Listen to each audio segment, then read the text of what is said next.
Right, hello everyone. I'm here with Kai Sawatari. The reason why I'm making this interview with Kai is that he's like kind of known both in Europe and Japan, and his story is like very interesting. I think you're half German and half Japanese. Is that right? Yeah, correct. I started playing Magic in Berlin, Yeah. and currently I've been living in Japan for 5 years now. Yeah. So what's your story with Magic? Like, did you like did you just start playing for fun, or like how did it go for you? Well, so I went to this school in Germany, basically. This middle school, only guys, no girls. So what automatically happened was that you can just get into all sorts of kind of like nerdy stuff and don't be ashamed of yourself. And so we tried a lot of stuff. I think Yu-Gi-Oh was the start point in fifth grade, and then shortly after, my older classmates, they kind of give me their like trash cards, Mhm. for free. It's like, oh wow, like what's that kind of funky looking game, And they were like, yeah, this is called Magic the Gathering, and that's kind of like where everything started. Yeah.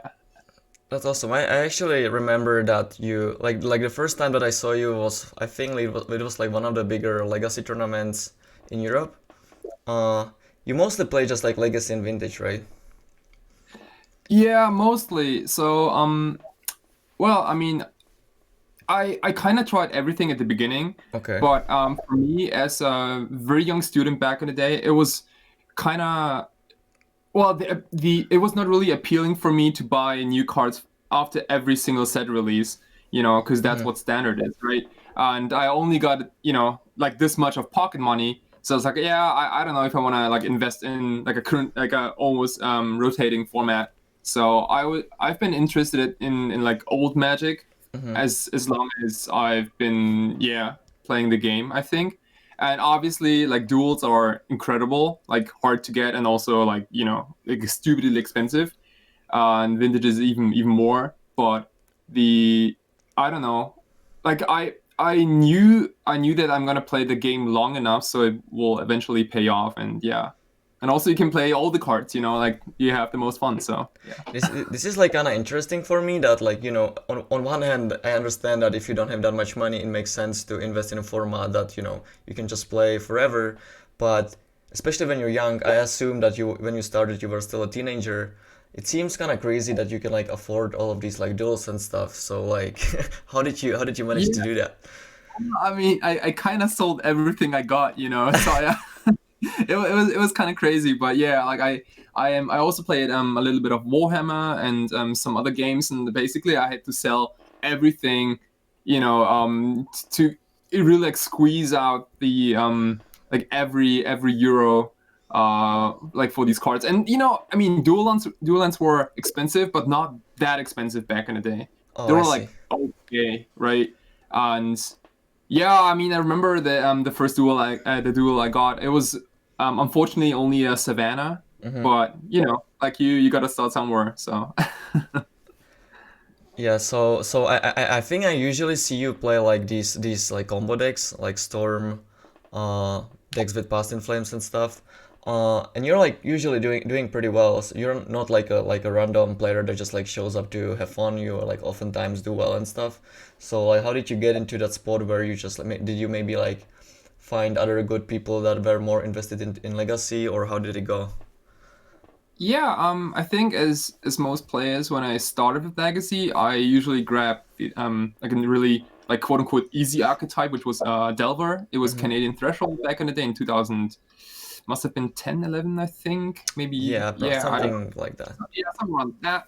And I played it against, like Maverick and all these kind of fair decks. And we in Berlin we had this one player, Carsten Cotter.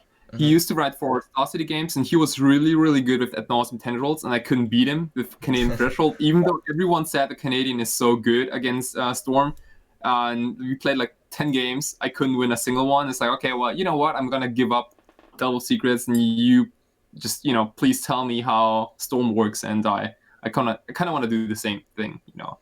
And for anyone who's playing combo, I think it's a lot of practice, really. Just, you know, like a lot of goldfishing, Yeah. a lot of like these like little micro puzzles you gotta solve, and because it's not only your deck, it's also like the kind of permission your opponent has, right? And you got to do all sorts of like crazy scenarios where like, okay, you know, this is my hand. My opponent might have, I don't know, Force of Will, Spell Pierce, and when Vendilion Click, they can play all of them. How do I navigate my spells through them? And that's kind of what I've been doing for. Yeah, I've actually heard. Yeah, I'm sorry to interrupt. No. For the majority of my time, I've been playing like these kind of like combo puzzle decks.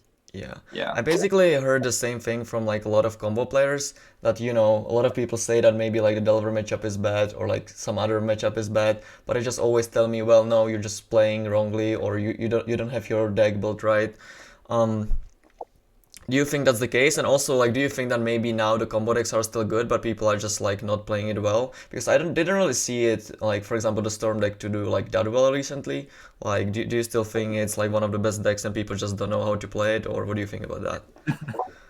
I think when you play combo, you have a very big advantage over any fair deck, and that's the advantage of your opponent not knowing what's going on. So, you know, like, yeah, as you said, like not everyone's playing combo. So when someone who has not a lot of experience against Storm, for example, like those people, like they don't know what to counter, right? Like they might have the Force of Will in their hand, but they just simply don't know when to use it, and they kind of let everything happen, and you know, like all of a sudden the combo player wins.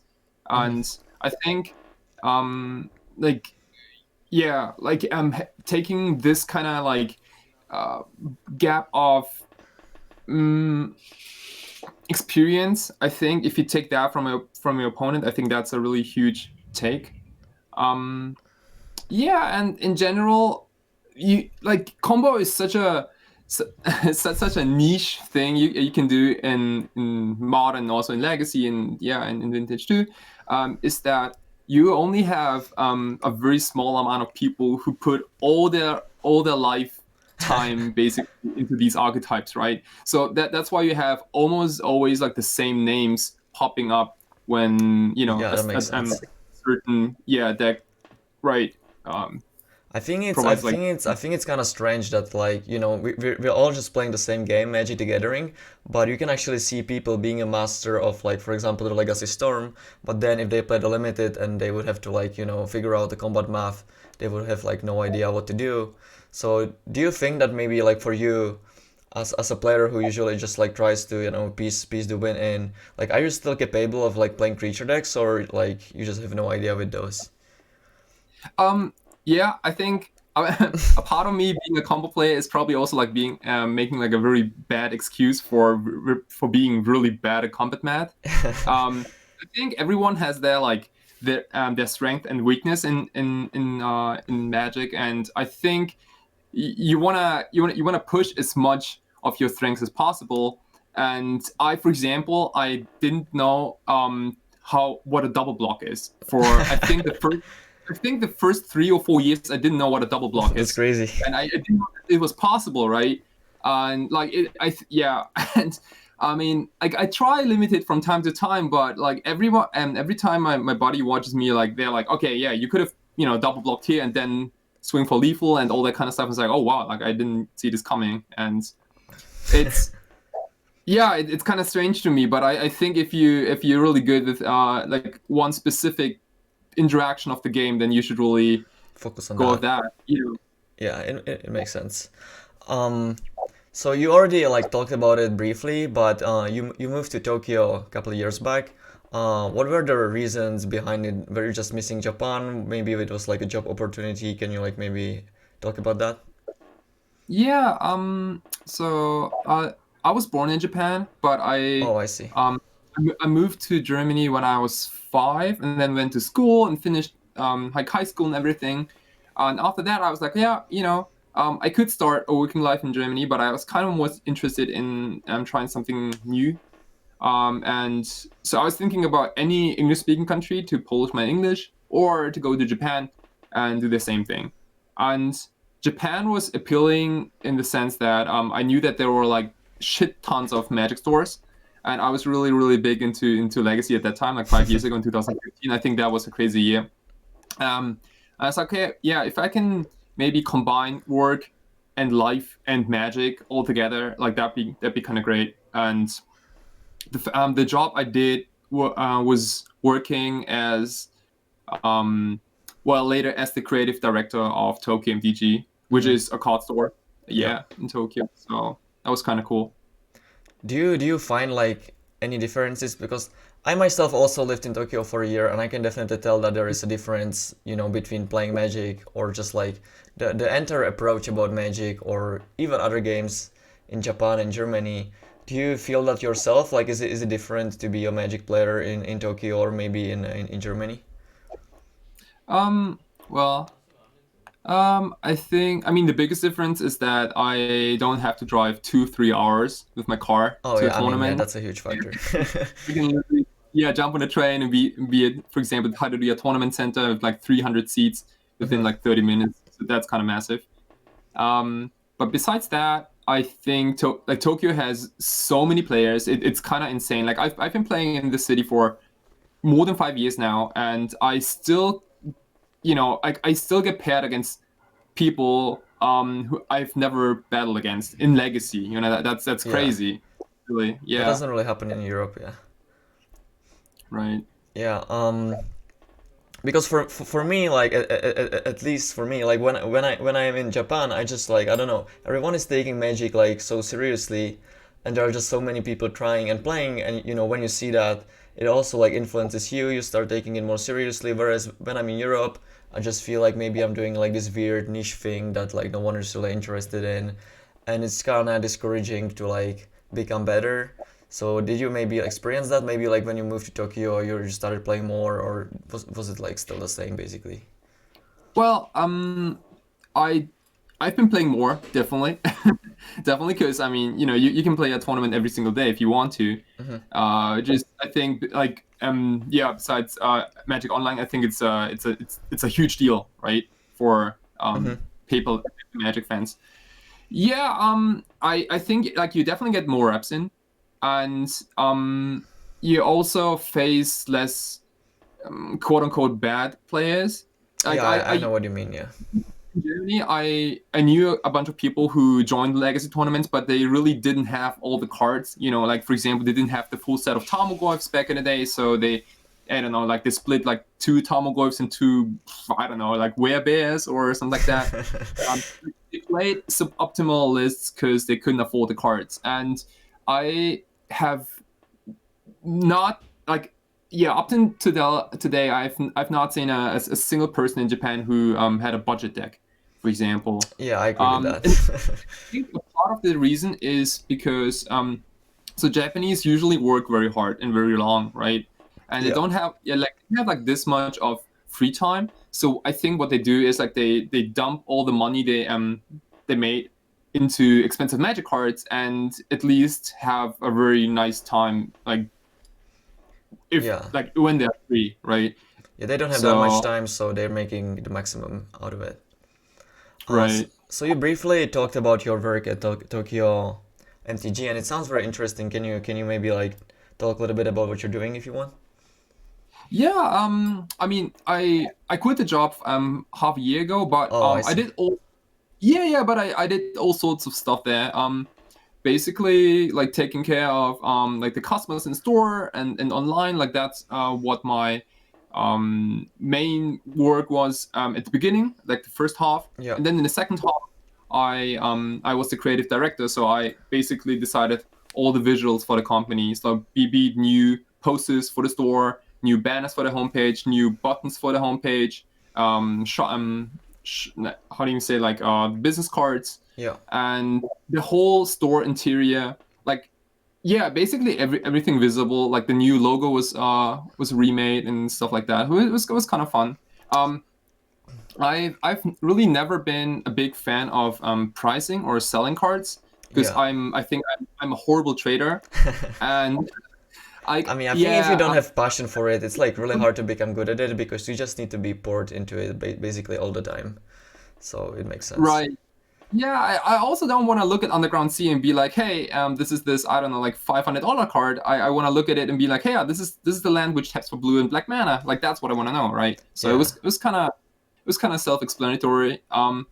And yeah, I mean, Tokyo MTG is not as big as Haruduya, Yeah. obviously. So, but that was a huge advantage for me too because it let me try out a lot of new things, you know. And everyone in the company had a lot of like multi skills because we had to cover so many departments, and it was really really fun. It was also the most international company I've worked at.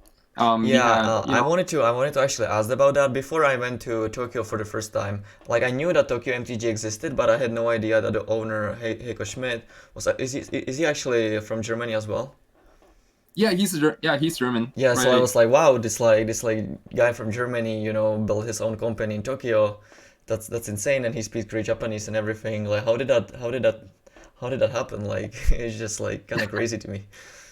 I mean, you better ask him. But like what really bugged me was that his German was better than mine, but his English was better than mine, and his Japanese was better than mine. So it's like, okay, well, I mean, you got me on that one. So Did you have like problems with Japanese? Because you said that you were in Tokyo until you were 5, and then you moved to Germany. So like I assume that you either had like problems with like either of those, or maybe with both. Was it like a issue with you during your life, or were you just always um, fluent? so I'm talking about Japanese, Well, like like either one of those, like you know, maybe you had a problem with one of those. I don't really know because you know both of my parents are from the same country, so I don't really have that experience.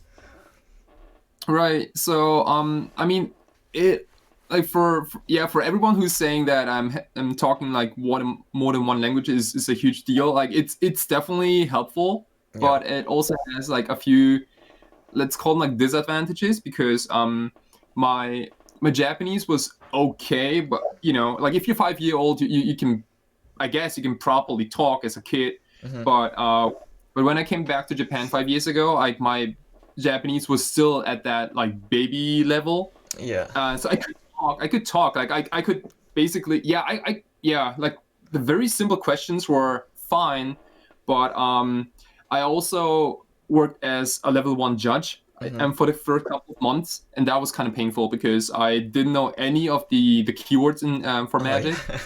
I had problems with that too, yeah. Right, yeah. So I had to learn a lot of new vocabulary to make it up. And um, I always think that like if you talk multiple languages, you are never as good as a pure native speaker.